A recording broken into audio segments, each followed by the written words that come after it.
President Salva Kiir Mayardit returned to Juba on Friday after attending a tripartite consultative meeting in Kampala with his Ugandan and Sudanese counterparts.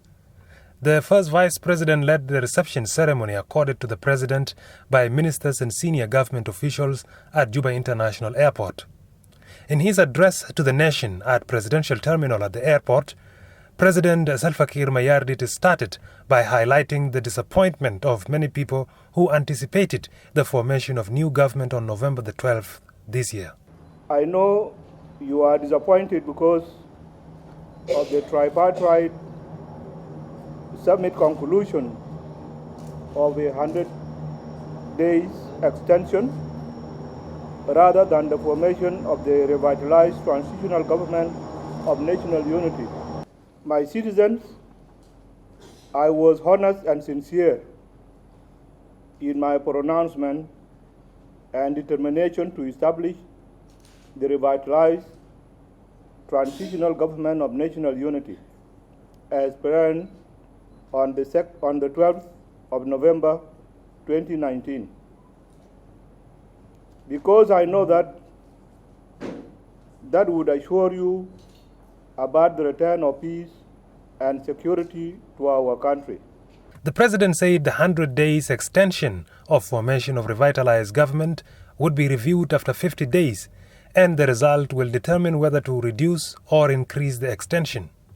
President Kiir added that he doesn't want to take the country back to war and want to hold Dr. Riek Machar to his word on peace implementation.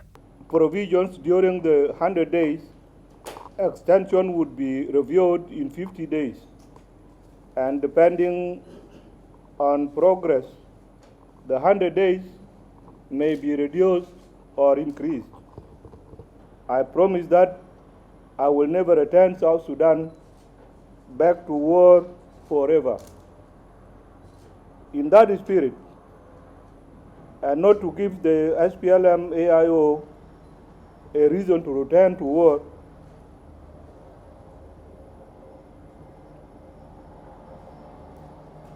I, as your president, had to accept the 100 days extension to avoid the potential for the SPLM-AIO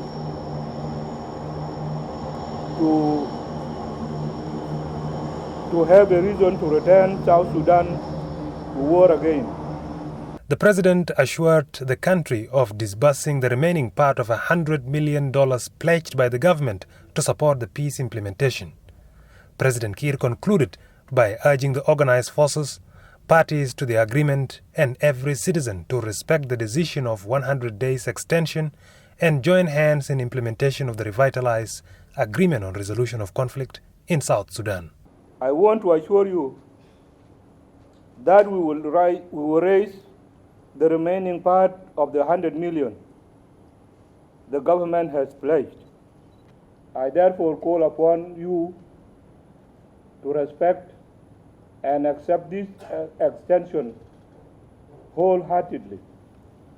I call on the Army and the other organized forces to maintain peace and accept my orders not to return South Sudan to war. Reporting for SSBC, Tech Stephen.